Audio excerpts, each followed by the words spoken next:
Hello, I'm Armida Carr, bilingual speech-language pathologist, owner and founder of New Horizon Therapy. Welcome back to Therapy Thursday, where I talk about a topic or answer questions that you might have as it relates to speech or occupational therapy in either adults or children. Today I will be talking about autism because just around the corner, April 2nd is National Awareness Day for Autism, where people come out wearing blue ribbons to show their support for those they love that have been diagnosed with autism, or also to shine light on what autism is, because I believe not a lot of people are aware of it. So autism is a developmental delay that affects children with their social interaction, their sensory processing, their communication, and sometimes their motor abilities. And autism can look very different from person to person. They call it autism spectrum because it can look so different on children. So we can have kids that are nonverbal and cannot speak and have pictures to communicate, all the way to kids that are verbal and can socialize and can hold jobs. So it can be anywhere in between there. And again, it looks very different in person to person.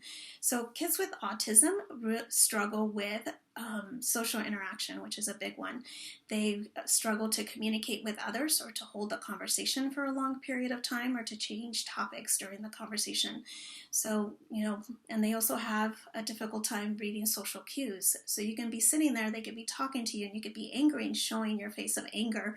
They have no idea you're angry. So everything has to be very specific, told. Communication is key for them, to teach them those skills to be, I am mad right now, I need a break, or I don't want to talk to you because, for some reason. So they really struggle with that piece of it. And to me, that is one of the red flags when kids struggle with language in order to communicate or to make their wants and needs known. Or sometimes they have breakdowns because they don't have the ability to let you know what they're thinking or to let you know what they want. The other area is sensory processing. So kids with, the label, they have, sometimes we'll see the kids covering their ears because the noises are too loud or a specific sound is annoying to them.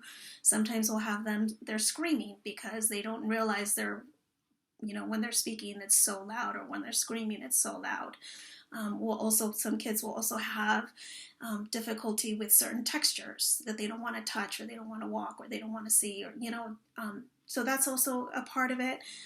Sometimes it affects motor skills, where kids have a difficult time with that motor planning, riding a bike, holding a pencil, how to write, those finer things. And I think those are some things that I can relate to what autism is and what we see. I know at New Horizon Therapy, we do have kids, we help kids that come in with those diagnoses. And for kids with that category or that label, they have that need for both speech and occupational therapy. They both go hand in hand, and a lot of times we'll have them go to occupational therapy first to work on that sensory processing. Then we'll kind of, so they can get their wiggles out and get their system regulated. Then they'll come to speech, where they sit down and they're, they've gotten that movement out of the way and they're able to learn the skills that they need to in speech. So if you have any questions, please feel free to leave me a comment or ask a question. Autism is just a huge spectrum, and there's so many little things and so different in every child that it's kind of hard to put it down in a 4-minute video. But feel free to, like I said, leave me a message or ask a question, and I'll be more than happy to answer it on another video. So thank you so much for joining me today.